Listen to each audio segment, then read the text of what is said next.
Ladies and gentlemen, President Trump just went Hiroshima on the European Union. Nagasaki suddenly looks like a friendly neighborhood bombing. It's not that kind of nuclear, though. For years, the EU and the UK have been attacking American tech companies to violate the rights of Americans on American tech platforms. But now President Trump and Secretary of State Marco Rubio have crushed them! Crushed! Like a pebble, that puny country known as Europe. A village, not even a continent. It's technically a peninsula. They have been crushed by the big Don energy. This is what Secretary of State Rubio, who also happens to be the U.S. aid ambassador and also the national security advisor. He's also the archivist of the United States. Man, this guy is a true Hispanic. He has so many jobs. He says for far too long, ideologues in Europe have led organized efforts to coerce American platforms to punish American viewpoints they oppose. The Trump administration will no longer tolerate these egregious acts of extraterritorial censorship. Today, the State Department will take steps to bar leading figures of the global censorship industrial complex from entering the United States. We stand ready and willing to expand this list if others do not reverse course. Bravo, President Trump. I remember Trump saying one day at the UN, he said, if you guys understood what the globalists were trying to do to you, you would thank me for what I'm doing. I don't know if you guys remember, they wanted to arrest Elon Musk during the nomination phase, not the nomination phase, but when Trump was running for office, and he would present some things on social media. He talked about some things on social media, use his platform, he has a right to. And they were waiting for him to come to Europe to arrest him. Their thing was, we're going to arrest you when you come to Europe because you've said certain things that we didn't like on the platform. No, we don't do that here in America. So thank God Trump stood up for this. If you don't know, people are being arrested left and right for their views.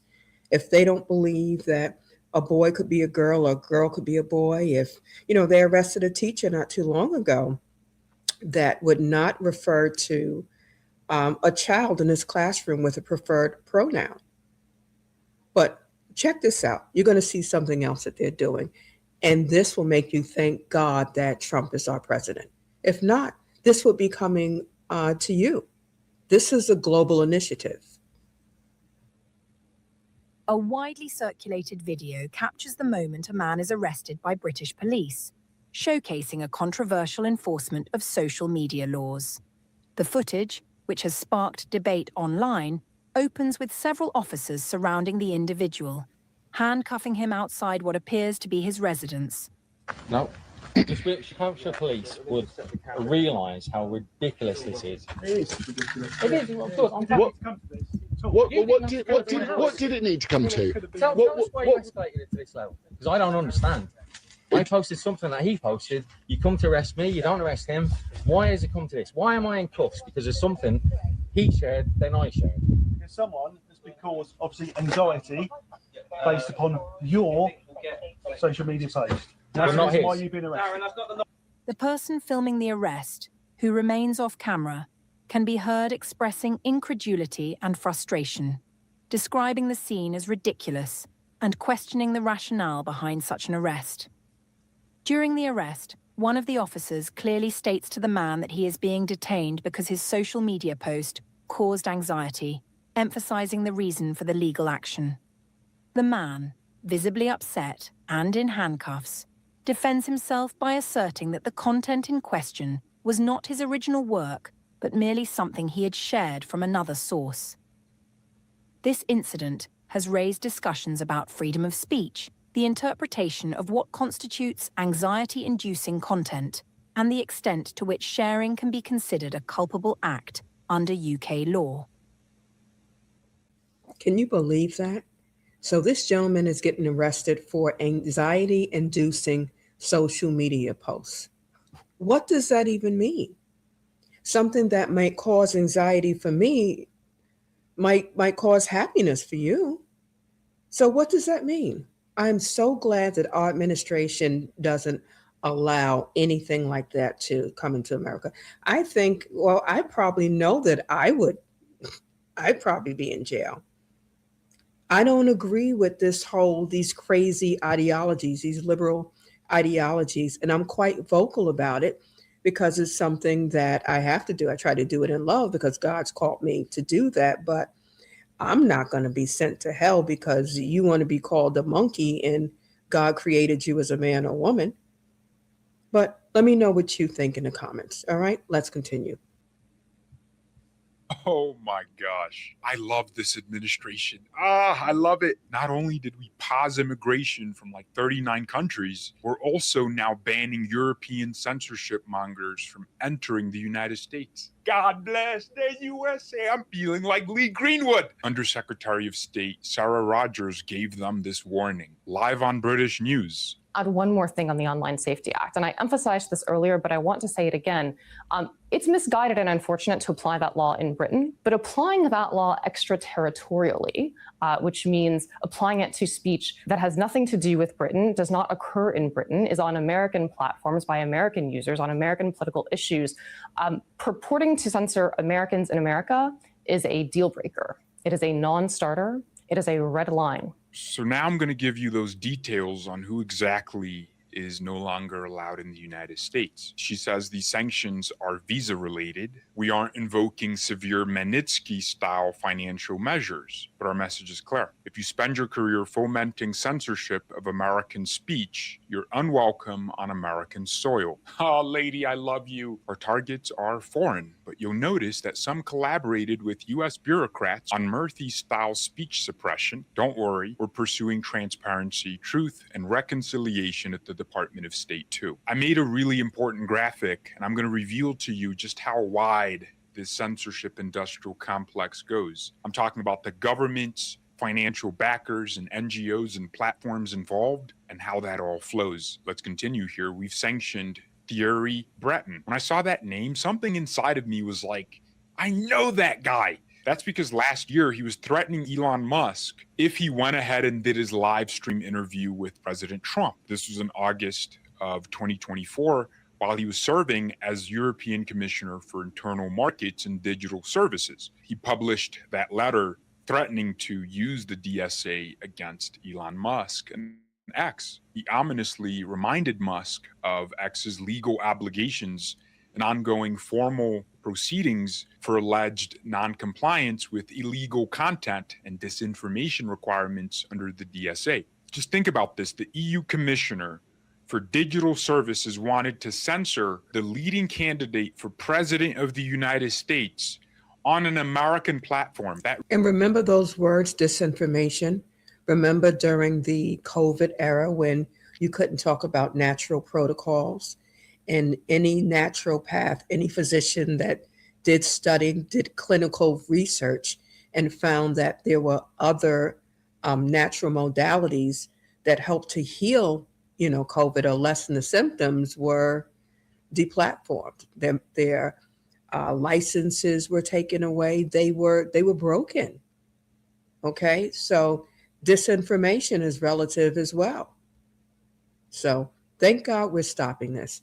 But this is George AA, and I'll make sure that I put the link to the original video in the description, but make sure you like, subscribe, and share. Let's continue. Is bizarre. They've also sanctioned Imran Ahmed, a key collaborator with the Biden administration's effort to weaponize the government against U.S. citizens. Ahmed's group, Center for Countering Digital Hate, created the infamous Disinformation Dozen, which called for platforms to deplatform 12 American anti-vaxxers, including now Secretary of HHS, Robert F. Kennedy Jr. Leaked documents showed CCDH showed the organization listed kill Musk's Twitter and trigger EU and UK regulatory action as priorities. The organization supports the UK's Online Safety Act, which is getting people arrested for saying things on Facebook. and the EU's Digital Services Act to expand censorship in Europe and around the world. Also sanctioned is Claire Melford. She leads Global Disinformation Index, a UK-based organization that monitors websites for hate speech and disinformation. If you question Canadian blood libels about residential schools, you're engaging in hate speech, according to Melford and GDI. This NGO used American taxpayer money from the State Department to extort censorship and blacklisting of American speech and press. They also joined the deleterious EU Code of Practice on Disinformation. Another individual sanctioned is Anna-Lena von Holdenberg, the leader and founder of Hate Aid. Oh wow, I have seen them a lot. A German organization founded after the 2017 German federal elections to counter conservative groups. Hate Aid is an official trusted flagger, a censor under the EU's Anti-Speech Digital Services Act, and routinely demands access to social media platform data to help it censor more. Oldenburg cited threat of disinformation from right-wing extremists online in upcoming US and EU elections when circulating a petition for the DCA to become strongly enforced to allow data access for researchers. And let's explain what the right-wing extremists are. They're usually Christians, Catholic moms, preachers, pastors that read and preach from the Bible word for word, and they follow the text. We are usually the right-wing extremists. But let's continue.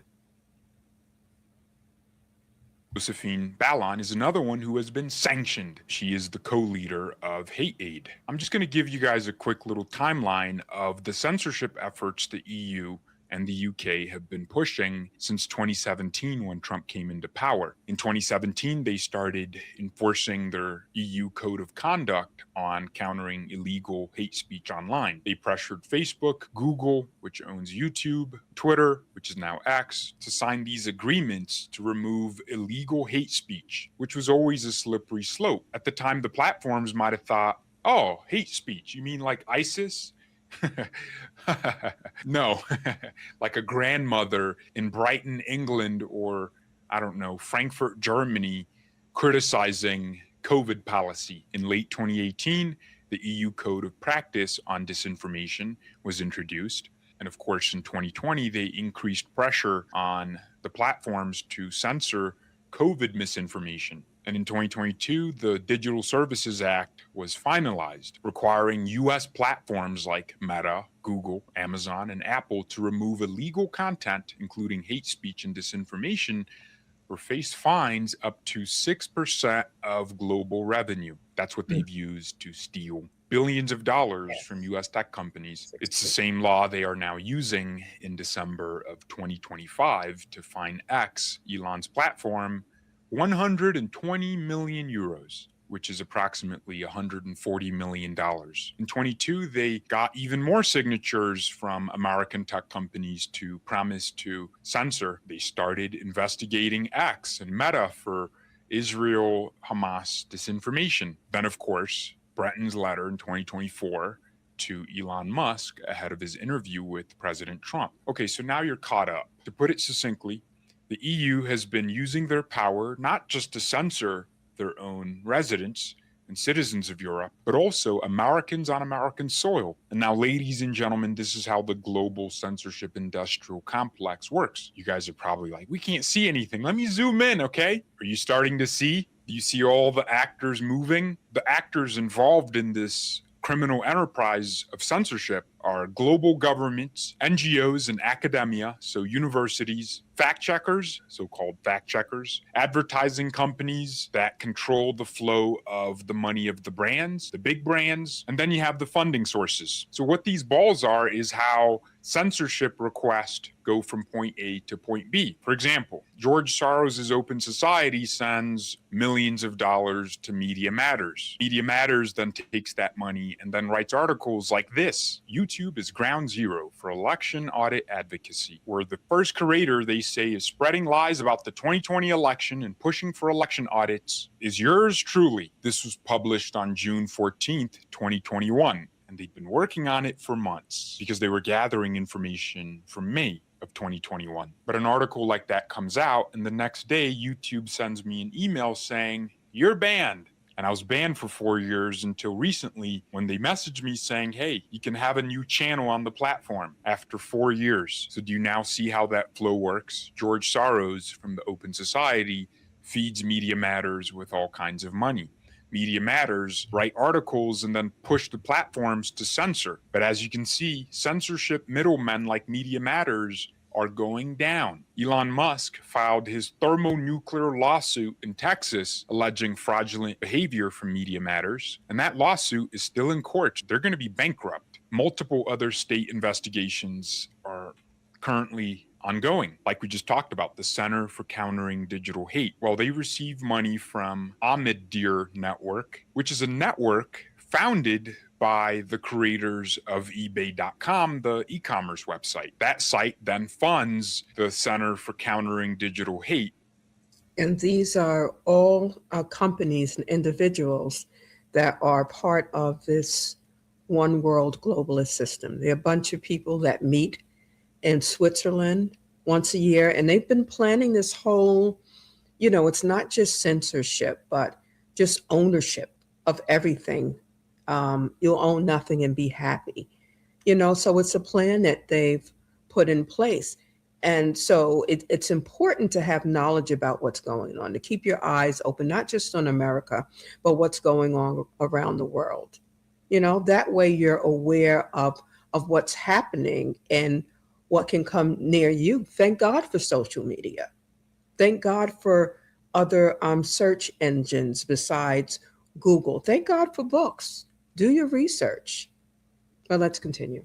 White House under Joe Biden and also the FBI under Joe Biden. And then the FBI sends their supervisors at their field divisions in San Francisco to go to Facebook's headquarters and tell Facebook to censor and tell Twitter to censor. The White House also receives these reports, and they send emails to people at Twitter to censor Americans. And if you're a platform, the president of the United States telling you to censor something is something you ought to listen to, because the president controls the regulatory agencies that deal with your industry. If you don't do what they want, you're going to find yourself under investigation by the FTC, the FCC, the FEC, like all the F's and T's and every alphabet agency you can possibly think of. And then the FBI is going to tell you, you could be enabling terrorism on American soil if you don't censor this grandma wanting to talk about what's going on in her country. So do you see how all these actors are involved? The State Department under Biden sends request to the Global Disinformation Index. Then they send request to YouTube and Facebook and other really important platforms. But luckily, all of these organizations have been sued. Microsoft suspended their relationship with the GDI after backlash. Google has been sued by Rumble. This trusted news organization that coordinates bans on harmful news got sued by RFK. The Surgeon General of the United States lost in the Missouri v. Biden case, which was the case that exposed how this censorship network works. When I said academia, this is what I meant. CISA in the DHS, the Cybersecurity and Infrastructure Security Agency, will send and receive censorship requests from Stanford University's Internet Observatory, and then they'll send information to the Election Integrity Partnership, which is how we all get censored for saying anything about elections on YouTube, on Meta, on Twitter, on X at the time. Do you now understand how this whole thing works? This is another one I created to show you how these sanctioned individuals were moving behind the scenes to violate Americans' freedom of speech. Man, I love how well AI codes. I just gave it the information and it came out with the visualization. Someone like Claire Melford, who leads the GDI, will send information to the US State Department. Then the US State Department will collaborate with all these other individuals. Then these individuals will work with the Center for Countering Digital Hate. Breton will then send Elon Musk a letter threatening him that if you work with Trump, we're going to fine your company a lot of money, which they have done. Do you see how it's all connected? So amazing that these people will no longer be allowed to set foot in America. Ladies and gentlemen, that's the global censorship industrial complex. This puts tremendous pressure on the politicians in the European Union to stop censoring their own citizens and maybe focus on the migrant invasions of prominent European cities. Thank you all very much. So what do you guys think about the censorship and Trump stepping in and saying, no, we're not allowing that in the United States? Hopefully you're happy about that, because this is something that can affect anyone. It's a matter of opinion. And the thing about the U.S., our Constitution allows us free speech as long as it doesn't endanger anybody else's life. But I hope that this not only stops, a lot of the censorship, because there's still a bit of censorship, especially against Christians. But I hope that this will affect the release and help to release some of the citizens, the world citizens that have been arrested for censorship. But let me know what you think in the comments. Make sure you like, subscribe, and share, and I'll see you on the next one. Bye-bye.